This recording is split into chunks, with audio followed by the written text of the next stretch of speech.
Oh boy, welcome into episode 327 of the Washed Up Walk-Ons. It is solo Kluver in the house. Beep. That was everybody tuning out. That was the hang-up tone on the phone from when you had a landline or something like that. Because nobody comes to the podcast for me. And that's okay. Does that hurt my feelings a little bit? Yes, it does. Do I feel confident podcasting alone? Yes, I do, because to a very small group of people, I actually do another podcast on my own on a weekly basis that's based on fitness and health and my personal training, not my actual sometimes about my personal training, but actually about what I do personally for training, fitness, health, nutrition, sometimes business, stuff like that, CrossFit. And there's like 120 people that somehow have found that podcast that I don't ever advertise. Shout out to those. The walk-on army is the few, the proud. The people who found my secondary solo podcast about CrossFit, that's really the exclusive group right there. So shout out to them. I'm alone. And we already mentioned CrossFit like 2 minutes into the podcast. I don't know. It's episode 327. Here's the deal. Drake said on Tuesday, which was yesterday, when we did DHT, that he was not going to be able to make it tonight unless we did it early, right?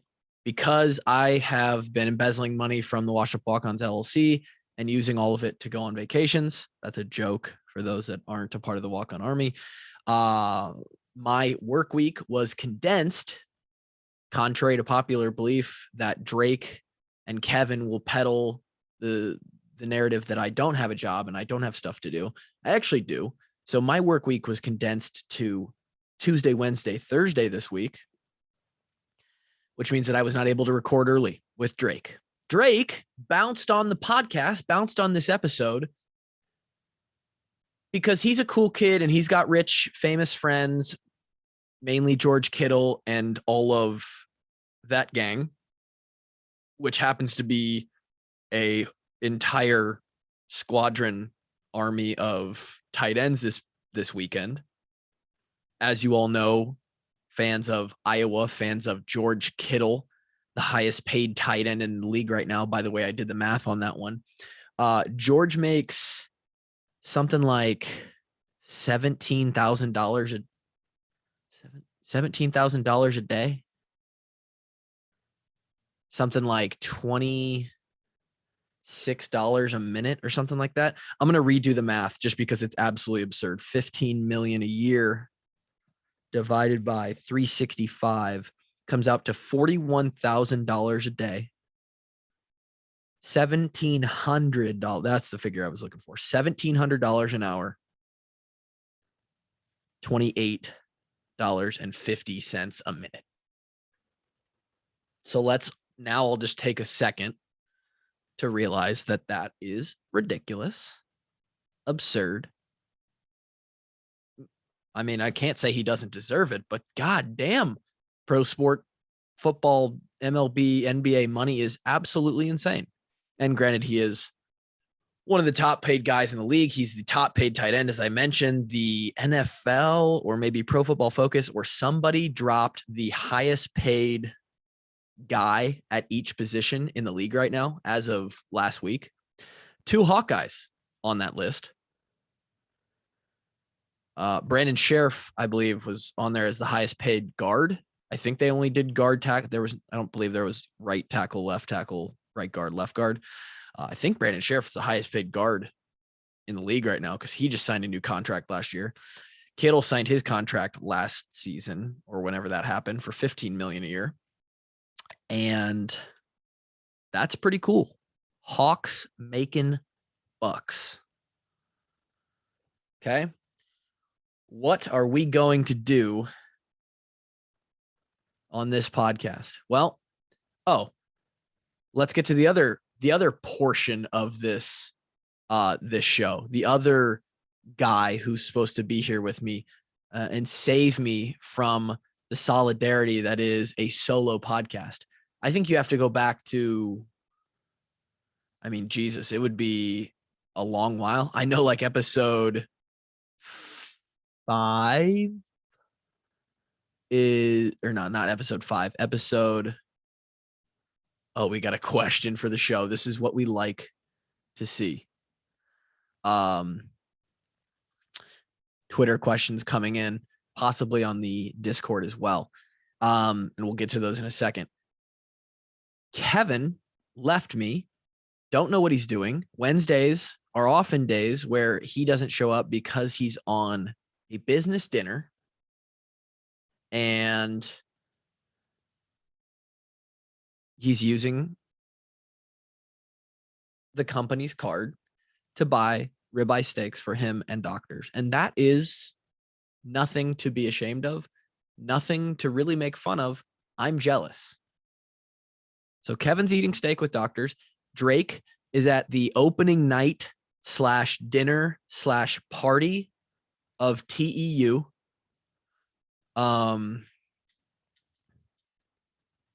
Just let me respond to David Eickholt real quick. He wants to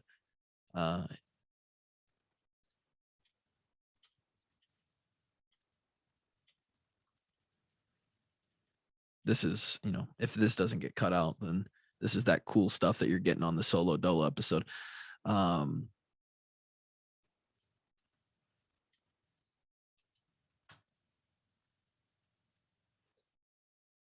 So it's this is what we get, right? This is what we get. And there's really not too many people DMing me to try and get in on these. So it's going to be a shitty episode. Welcome to the podcast. It's going to be a shitty episode. Drake left me for the professional tight ends. I don't know why he was invited to tight end you. I mean, I get it. He's friends with George, but he ain't a tight end. Friends of George just get invited to this now. Good for him. Kevin's out with doctors, and I am left to record a podcast by myself. The result of that, or the execution of which, is going to be hopefully short. Obviously, here by myself, it's going to sound a little bit different. And again, when people come to the show, it's usually not to hear my voice. There's some things on the agenda tonight. I was hoping that we'd have more questions roll in. I will check the Discord.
I'm receiving no help from the Discord.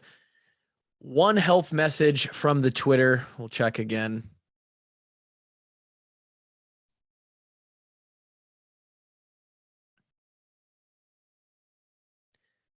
Question from the Twitter.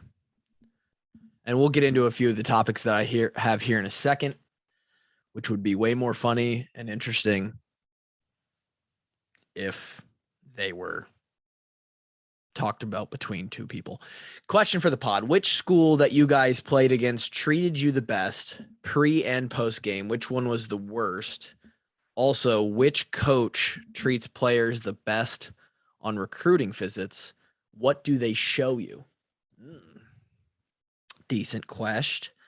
Okay, so let's. Well,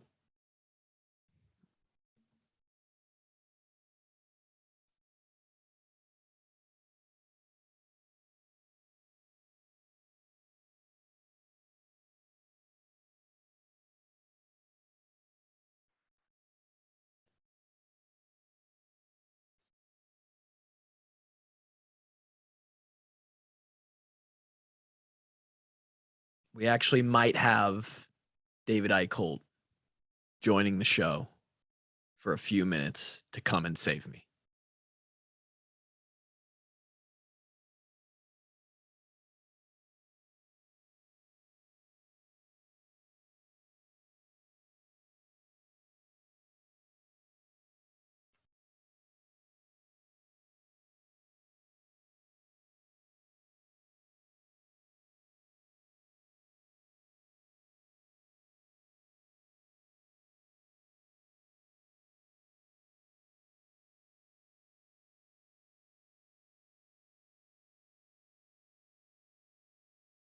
In the meantime, I'm going to try and answer that question.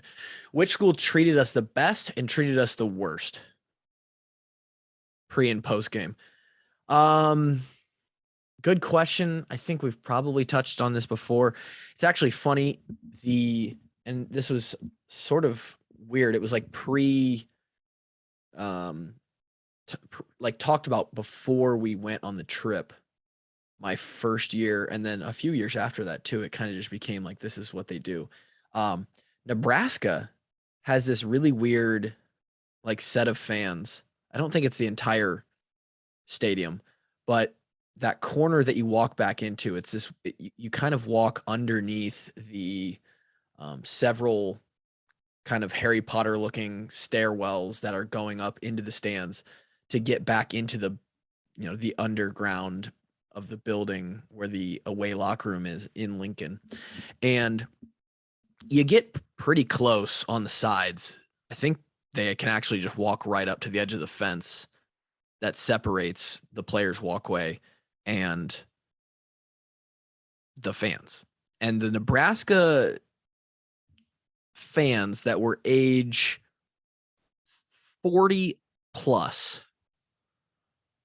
maybe 50 plus even would be a better classification, unreasonably nice, even when we beat them, which was all three times during our career, 13, 15, and 17, we made trips to Lincoln, Nebraska. All three times we won, all three times you had these fans like thanking you for coming to the stadium. Hey, thanks, young man, for coming and playing such a hard game. Like this weird, like very old person, like, why are you being so nice? Like the opposite of the grandma and grandpa that was giving us the bird at Iowa State. It was, thanks for coming and playing such a hard game and being a student and being like very general stuff. Like, thanks for being a student athlete and representing the University of Iowa well. And we hope that our stadium and our fans treated you right and all this weird stuff. And it was like KF talked to us about it beforehand. He was like, they're going to have their fucking Herbie. That's not KF voice. I gotta redo that. They're going to have this fucking Herbie Husker. All right.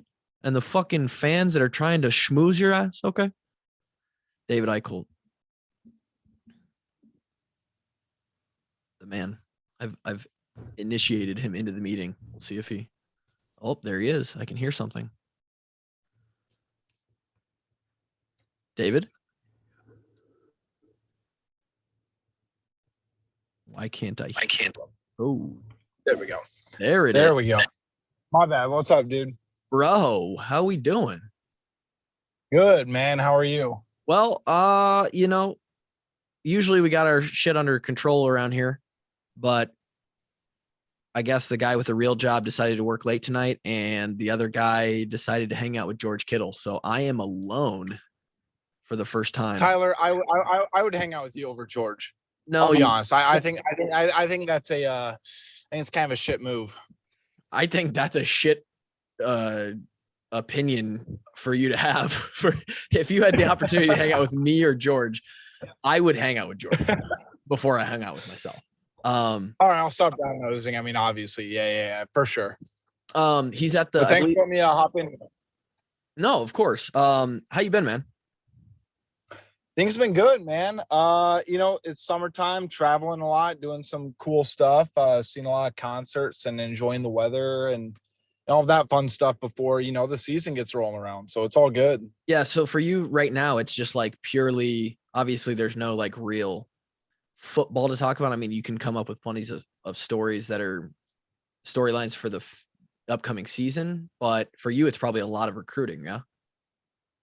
Yeah, especially this weekend. I mean, obviously with Caden Proctor coming in, number one offensive tackle out of Southeast Polk, number one offensive tackle in the country, 6'7", 335. I mean, you talk about a guy that I think you could plug in and play right away. I think George Barnett's done a great job. I think there's a lot of really, really good offensive line guys coming in. I think there's a lot, guys that Iowa can land this weekend. I mean, covering recruiting for the last 5 years or so for Iowa, this is the weekend where, a lot of the bulk of the class comes in. I mean, you think of guys like Dane Belton committed after his summer visit on this sort of weekend a few years back, and now he's in the NFL. So it's a lot of that, but it's also just a lot of excitement, I think, for next year, especially when you look at the team they got. I mean, they returned 16 starters. I think the defense could be even better than last year, which is kind of wild to think about. But you look at the guys they got, replacing a lot of guys in the secondary, but guys have, been in Phil Parker's system for the last few years. While the interception numbers might not be up there as opposed to the last few years, I think the defensive line is going to be as strong as it's been in quite some time as a pure unit. We need to see someone obviously rise to that level of a Zach Van Valkenburg or Davion Nixon or an AJ Epinesa. And I think it's unrealistic to kind of throw those expectations on those guys. But man, you talk about a unit that I think could do a really, really good job. I think this is the group. They obviously, I know they got sacks last year, but I mean, Tyler, you know more football than I do. I think they're incredibly gap sound. And I think that's what made them so dangerous, where they just frustrated the quarterback into making poor decisions. Obviously, secondary took advantage of those opportunities. Yeah. It's one of those positions where you don't, sacks are great. And you see like, the Watt brothers and they rack up the numbers. It doesn't always tell the whole story though, because sometimes the coverage sacks, right? Or just the fact that you get the quarterback to throw the ball away, or you get him to run out of the pocket and do something different, or you blow up a run play. There's some hidden stats there that the D-line really has a strong grip over when it comes to how much they can make a difference. Interesting to see if YA Black becomes a guy this year. I think Wagner is really, really solid. I think Joe Evans is really, really solid. Yep. I think they're an effort group, which is what you want out of a D line, right? So I'm excited to see. Do you see anybody else really making a push to maybe have a breakout season? I mean, it's not a breakout, but I mean, you look at Lucas Van Ness, and I think that's a guy who might have a legitimate NFL decision to make. I mean, you talk about a guy who's built like a Greek god. I mean, just look at some of the pictures that have leaked out. It's not fair. Incredible. It isn't. He had I think he had 30 plus offers coming out of high school. A lot of them were Ivy Leagues and a lot of them were lower D1s. Then Iowa, I want to say took a chance on, because our own Sean Bach at 24/7 was incredibly high on him. But man, Van Ness really came in and wreaked havoc. I think Deontay Craig is another guy that people want to keep an eye on. And, if Aaron Graves was an early enrollee. I mean, you talk about a guy who is just a pure athlete. I mean, Max Prep's athlete of the year comes from Alphabet Soup High School in Iowa, 4-sport athlete, right? And he does all of that. I think his physique and all of that just tells the difference. I mean, I don't know if you know this, Tyler, but you know the story behind Aaron Graves in Iowa State? Like when I think they offered him first, and he basically was like, I'm not committing to you guys. Like, I'm going to wait for Iowa to offer me, and then I'm going to be a Hawkeye. Iowa, essentially, for lack of a better term, Iowa offered first. He committed on the spot. Tyler Barnes and Kirk didn't really expect it. Iowa State showed up on his campus, and Aaron Graves looked at his coach and said, why are they here? And he essentially told Iowa State to piss off. That's amazing. That kid is a true anomaly, because he did that as a what, a sophomore or a freshman? I think he was a freshman. I think he was a couple months after his 14th birthday, he got offered by Iowa. Oh my God. And I think he got offered. I think they had to pull him out of a pool because I think he was doing swimming lessons at like the community pool. And he basically accepted the offer on the spot and then went back and essentially said, yeah, I'm going to be a Hawkeye. And like I said, Tyler Barnes and Kirk didn't expect it. So that's incredible. Again, you don't find, and I think maybe it was from following you or some of the other recruiting services. They said that he would have ended up a 5-star if he wouldn't have committed so early. He would have left his recruitment open. But because he shut it down and teams kind of knew there was no chance of stealing him away, things kind of died down for him. Do you think that that's correct? So from what I have heard and based on my conversations, obviously, like, I pushed for him to be a high 4-star. I didn't want to say 5-star. And the only reason why I didn't say 5-star is because, look, at the end of the day, and people from Iowa obviously embrace their own, but they got to understand the thought process of recruiting rankings, right? So you talk about Aaron Graves, obviously a freak athlete, incredible weight room numbers. That's a guy who, again, if he was an early enrollee, I think he'd be easily a rotational defensive tackle, defensive end, defensive lineman. Because I think he's going to get time. I think he will too. But I know Alabama was poking around. I know there are a lot of other big time schools poking around. But when you talk about recruiting rankings and 5-stars, you have to prove your own and hold your own against the best of the best consistently. So when you see a lot of the 5-stars, they're going to these big time camps in big cities. They're going up against 4 or 5-star guys week in and week out, or at least a few times a summer. And the recruiting services are there. Like, we don't take 5-stars lightly. And I know people scoff at the recruiting rankings. Some extent, I think that's fair. To some extent, it's not, because you look at the trajectory of the top programs that consistently recruit the top level. That's just the way it is. I'm not saying you can't reach a certain point with 2, 3, and 4 stars, but if you're trying to win national championship, at the end of the day, organic talent plus development, that's what's going to get you there. Yeah. But Aaron Graves, I thought he was a high 4-star guy, and I thought he performed very well at the All-American Bowl. He held his own against high 4-star guys like Carson Hinsman, who Iowa was recruiting very heavy. Ended up going to Ohio State. Shocking, I know. But, and he had a sack in the All-American Bowl. And I think I think that weekend for him really proved to him how good he can be and how good he is. When you look at Xavier Wampa, higher level division player, did a bunch of camps, was, I think, the absolute core of leadership and premier player for Southeast Polk, despite having a lot of high-end D1 guys. Yep. At the end of the day, he was a game winner, and he earned his 5-star ranking. A couple other services that ranked him in the hundreds, which I thought was asinine. I thought he was clearly a 5-star prospect. I don't know what more you can expect out of a 5-star guy, especially from a defensive back. But I think at the end of the day, I think Iowa's done a good job with it. And I think Aaron Graves is going to end up being a top 40, top 45 talent. I think he's that good. And I think if he ends up being a 1st-round pick, it will not surprise me whatsoever. It won't surprise me at all. This kid, it's not just what he does sports-wise, because if you see the clips of him dribbling a basketball, and I think he wrestled too and track. Yep. So he's just, you can just tell this kid is like, he wakes up and thinks about getting better, and that's all he thinks about all day, and then goes to bed. Like, I almost feel a little bit bad for him. Like, hey man, live out like some high school and enjoy yourself. But he's so hyper-focused. Iowa, nobody else talked to me. I'm going to be a Hawkeye. I love that for the Hawks over the next 3 years. Again, like I said, I don't know if we get him for a full 4. How much? He only has his associate's degree, I believe, too. So, and that's the other part of it. Yes, he's coming. He graduated with a 2-year degree from college before he got his high school diploma. So this kid just has some level of dedication and focus and determination, drive that other people aren't born with. And that's just, I'm a huge proponent of some people are born better than other people when it comes to traits that equal output of success in whatever they do. He's one of those guys. He's like at the top of whatever the genetics are born with. So I'm very excited to see what he can do. I do think he'll get reps, maybe not super meaningful reps, but I also wouldn't be surprised if all of a sudden he's playing in big time situations this fall. How much pull do you think Wampa has on Proctor?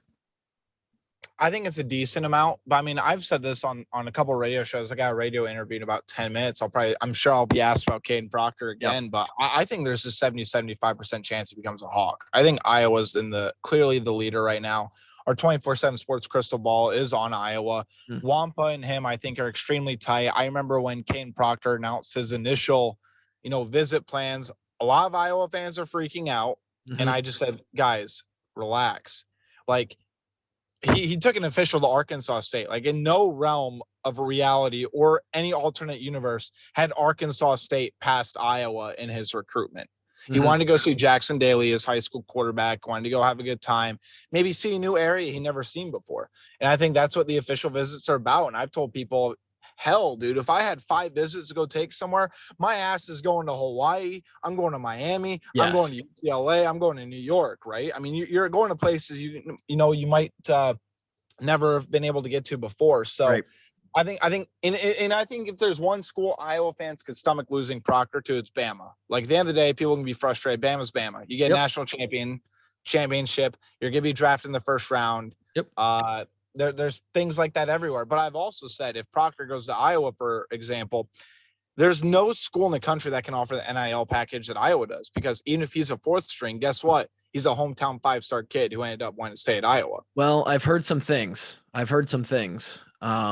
sure. And I appreciate you coming on. I'm going to let you go so you can get to the more important radio interview here in a second. We're going to have to bring you back on and talk in depth more of this stuff, because obviously your wealth of knowledge based on the guys coming in and a lot of the guys that are there and who are going to play a big role this fall. David Eickholt, everybody. David, thanks for joining. Hey, Tyler, I appreciate you, bro. Take care. Take care, man. What a guy, just hopping on, helping a guy out. He brought up one major thing that I wanted to talk about, and I alluded to it right at the end there. I have heard through the grapevine, some little Tweety birds have told me that Caden Proctor has been, I don't know if you could say promised, but they have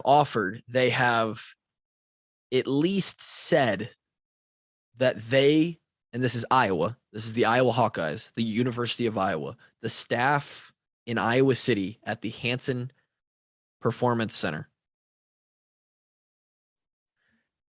that somehow, some way, even though I was last on the collective, and I know we haven't talked about the collective yet on this show, we'll maybe get into that when Drake and Kevin are back here. I've heard that he was offered in the 7 figures, $1 million plus for the, I believe for the length of his career. I don't think that was yearly. The length of his career, 7 figures, and basically any car NIL sponsorship that he wants, which would allow him to, during his time in Iowa City or in Tuscaloosa or in XYZ town, you're going to drive around in a Rolls Royce or a Range Rover or a BMW, whatever car you want, you name it, they're going to find you a way to get you an NIL sponsorship, because honestly, Caden Proctor, 5-star tackle, especially in Iowa City, rolling around in that car doing social media posts for, whatever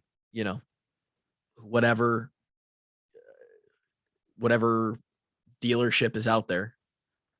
That's going to bring them more customers than it costs them to lease that car out to him for whatever a month, right?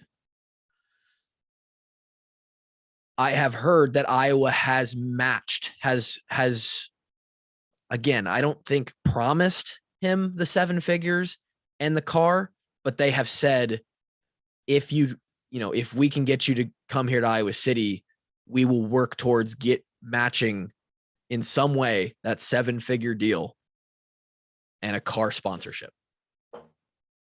Which, if we're talking that kind of money or that kind of NIL opportunity, name the company, right? Name the local business. And Proctor's going to have a deal with him if he wants it. Very, very intriguing to me. When I heard that, I thought, wow,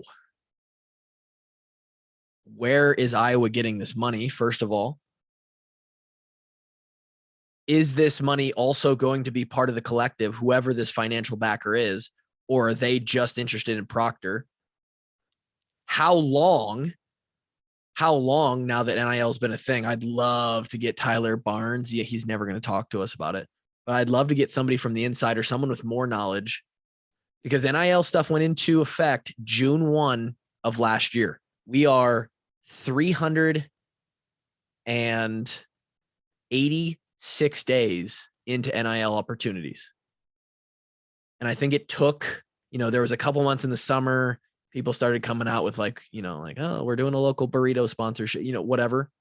But then in the middle of last year, as the year turned the corner, January, off season, people are starting to figure out and come up with better ideas and ways to execute on the NIL legislature. In really the last 6 months is when things have started to get crazy and pick up, right? You hear about the Auburn basketball player who's getting $400,000 and he wanted more or for the next year, or he wasn't sticking around, right? You've got the Cavender twins who were playing at Fresno State women's basketball. They're two of the biggest influencers, TikTokers out there. They both transferred to Miami. I'm going to assume that there's some NIL opportunity down in South Beach, a little bit more than there was at Fresno, right? You hear about the Oklahoma or the Texas A&M or Saban and them pumping out deals that are $250,000, $500,000, $1 million a year to some of their biggest recruits. So that's where we're at. And I simply thought that Iowa might not be on that level, but the rumor is that might not be true. The rumor is that Proctor may be getting a large portion of that behind the scenes funding that Iowa has to come to Iowa City. 70, what did Eickholt just say?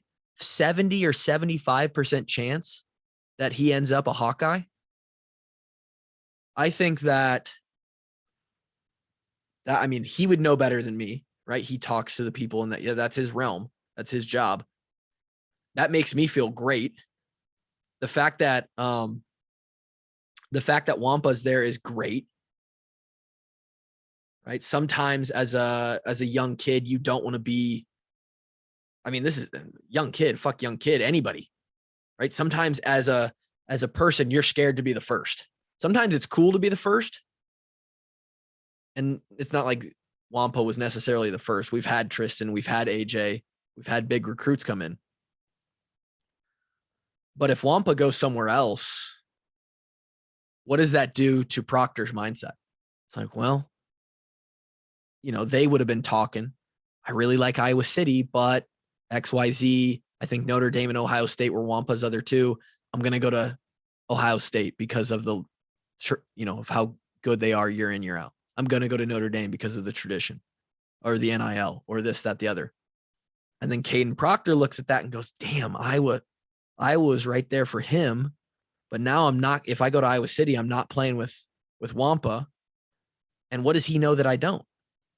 Did he make the right decision going somewhere else? Maybe he's talking to him at that point. Yeah, man, I love it here. I'm glad I chose here, getting more money. But Wampa kind of, he broke the seal. He stepped up and said, screw it. I'm a 5-star, one of the best DBs in the country. I'm going to Iowa City. I'm going to go play for Phil Parker. 3 years, I'll be in the league. Follow the footsteps of Micah Hyde, Desmond King, Josh Jackson, Amani Hooker, Geno Stone.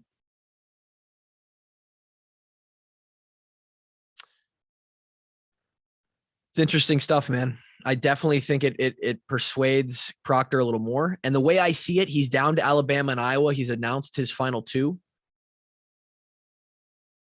I see that as, they play games. As a high school kid, you play the games, right? Here's my top 20, right? Proctor's got an offer from every school in the country, so he could narrow it down to a top 50, top 40. He could do one every day if he wanted to. But usually they come out with like a top 20 or a top 15, and that's like their first one. Like, these are the schools that have any sort of chance whatsoever. Then they narrow it down to like a top 5 to 10 range, right? I've seen 5, 6, 7, 8. Then they usually narrow it down to 2 or 3. And then on their commitment day, those are the 2 or 3 hats that are sitting on the table. And they take 48 minutes to announce that they're going, they say one sentence, and they grab the other hat and they fake everybody out because do something original. But anyway, he's going to be sitting there with an Iowa and Alabama hat on. And I see this both ways. As the Hawk fan inside of me, I think, well, there's no way we're getting this guy, right? This is the emotional, sort of irrational side, maybe the fan side, which isn't a very large part of me. I think there's no way we're getting this guy. All the big recruits go to school. Alabama's the competitor here. He's going to go to Bama. He's a 5-star. They can give him more SEC money. But the other part of me says, and the fact that Iowa's in the final 2 is just because it's the hometown. It's the place he would go if Bama wasn't a thing, right? It's just respect to Iowa for having the relationship that he does with them and keeping the hometown fans engaged. But he's going to choose Bama. Then the other side of me thinks, well, maybe that's flipped. Maybe Eickholt's onto something here. Maybe he's stringing Bama along just because they're the number 1 team in the country. I'm down to my decision. I've got the number 1 team in the country or the hometown state. And when I choose the hometown state on decision day, it's going to look so sick. All of Iowa is going to offer me a $20 bill or more, I guess $1 million somehow. I get to bring Bama along and then tell them no, tell the number 1 team in the country no, put that hat on the side of the table and throw on the black and gold and say, I'm a Hawkeye, and be the hometown hero and still make all the money you want to make. And also be gone in 3 years, right? Play right away. I think Proctor, again, it's not like I went to all of Southeast Polk's football games. I've seen the film. I've seen what the kid can do off the field, kind of training wise. You got the measurables, right? I think he said he's 6'7", 330, 335. The speed of the game is going to have to be something that he adapts to, and that will be worked on in camp. But we know who our offensive line is. We don't have a Linderbaum or a Wirfs right now on our offensive line. We needed a lot of help last year. A lot. He's the help.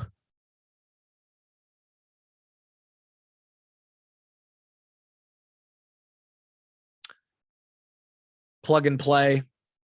Probably starts right away and, is good, but not great. And then,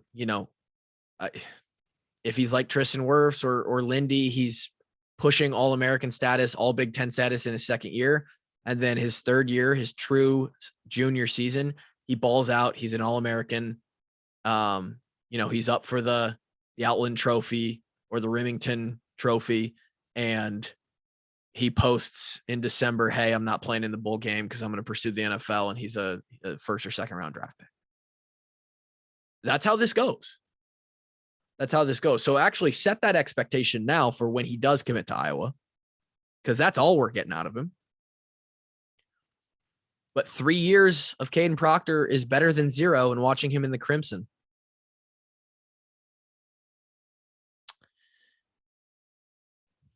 So I had that on my list. Not to mention, we just got some 6'9" offensive tackle commit. Right. So we just got a tackle commit from, I believe he's from Illinois.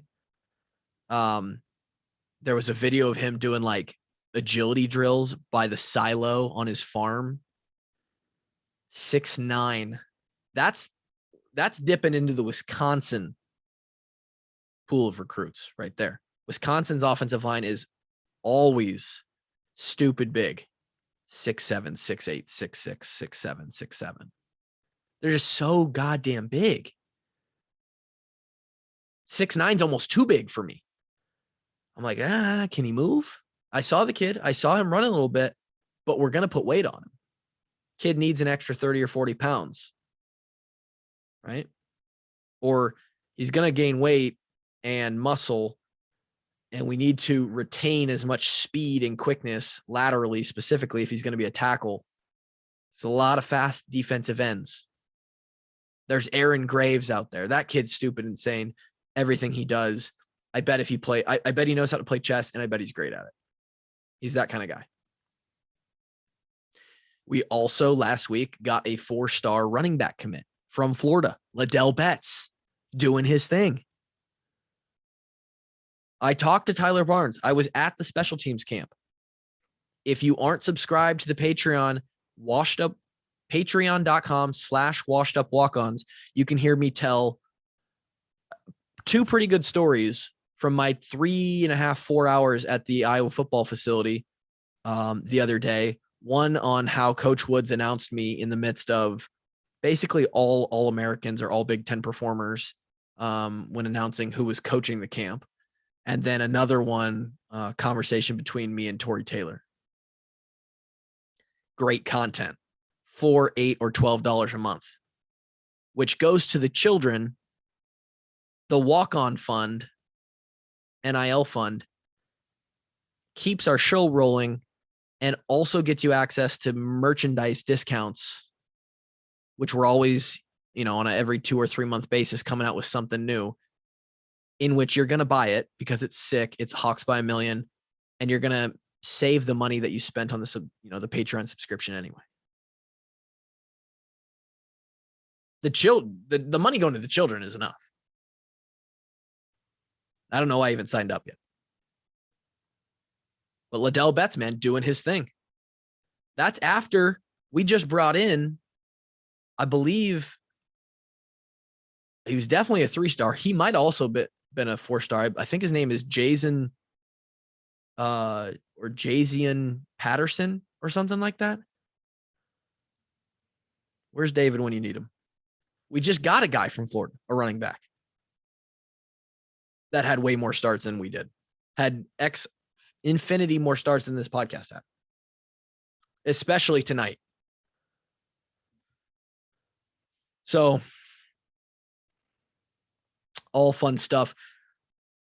Other stuff I had on here was the Ladies Football Academy and the kids captains. The kids captain are going to be choosing the songs. That's interesting.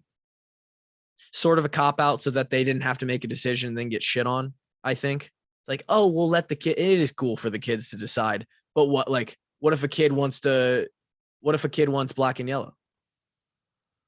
Right? At the end of the first quarter. And now everybody turn to the UI Children's Hospital for the best tradition in college football. The wave. Black and yellow, black and yellow, black and yellow, black and yellow. Uh-huh. You know what it is. Like, what if the kid wants that? So there's obviously going to have to be like ASAP Rocky fucking problems,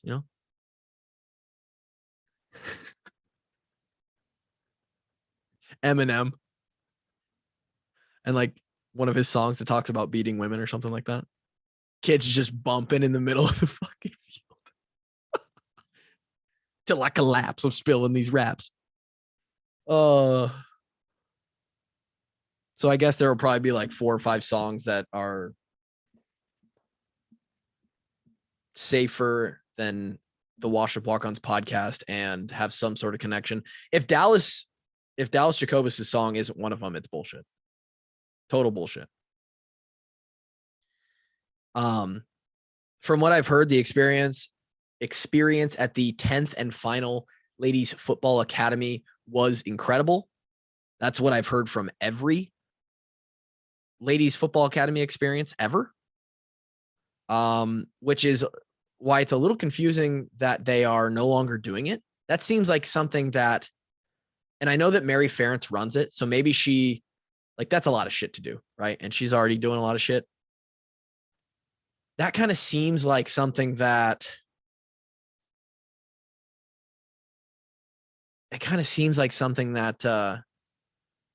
somebody has to step up and continue.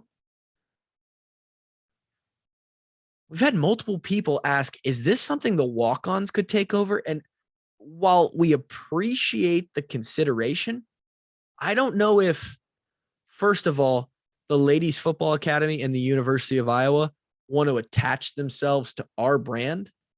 Like, we're pretty cool, but we're not, let's just say the vibes don't match up there. We both love and want the same thing. Hey, make money for the Children's Hospital. We do it in two very different ways. And then I've had like husbands of their wives, or like cousins of their cousins of their cousins, or in-laws, or hey, my sister-in-law, or hey, my aunt went to the Ladies Football Academy and said it was just an incredible experience. They got to learn from the coaches. They got to do the tunnel walk. I've got dudes asking me, how can we do something like this for the guys? Where's the equality at? You know, let's get something for the fellas going. Dudes Football Academy. That might be something. No, we'd probably get canceled for that. I can see the headlines now. Washed Up Walk-Ons set to run Dudes Football Academy. Brings into question their level of support for women's rights. I mean, what? Former Iowa players hate females. So I don't know. It would be cool. I do think that it's a little unfair that the guys somehow don't get to go experience that, especially because the guys are the ones who, a lot of the guys are the ones who like grew up dreaming to run out of the tunnel and like meet the coaches and talk football. I don't know. I don't know if the walk-ons, we couldn't even handle a golf tournament.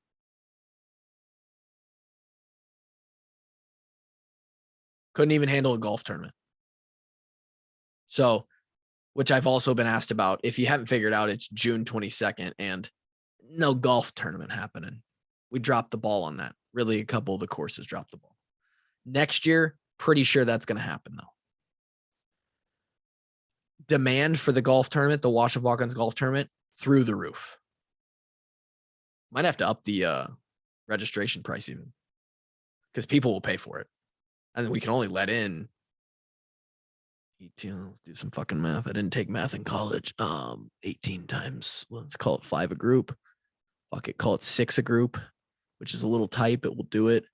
That's like 108 guys. Only 108 guys. We're going to have to do 2 golf tournaments. And that's still only be a couple hundred guys. And some of them won't even be Washed Up Walk-Ons fans. They're just going to have guys that listen to the podcast that they're friends with who are like, hey, you want to do a golf tournament with these guys that I listen to? And they'll be like, fuck it. Anybody listening to this knows if you're a guy, you'll take any excuse to go golfing. And if you're a girl, your husband will find any excuse to go golfing.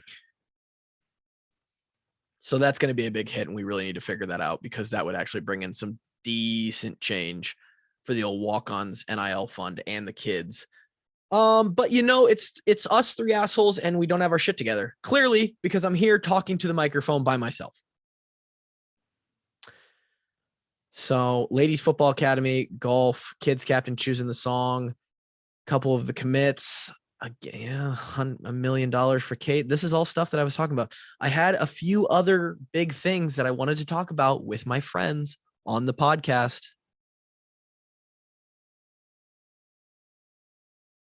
And they aren't here. So it is what it is. This is probably going to be the episode for tonight. You're probably not even going to hear some of the stuff that I was talking about in the beginning, because once Eickholt got on, it got a whole lot better. So I'm going to cut shortly after I introed this thing to Eickholt, and then the rest of the conversation post Eickholt. And looks like we're going to have to get Eickholt on for another full guest appearance.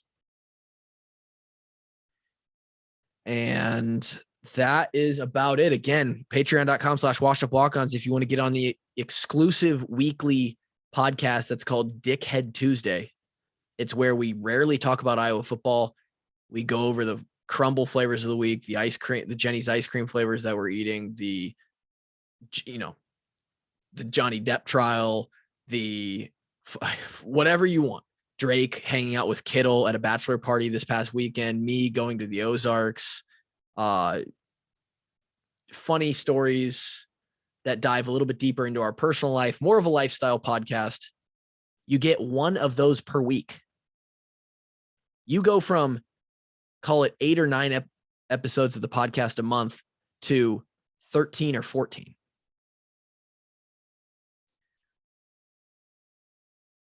You also get early access to the regular episodes. You get video access right away to each episode on the YouTube, which this one's going to be boring as hell because it's me in front of a Hawks by a Million flag background. You get, during the season, some written material that I do, the walk-ons power rankings of the Big Ten.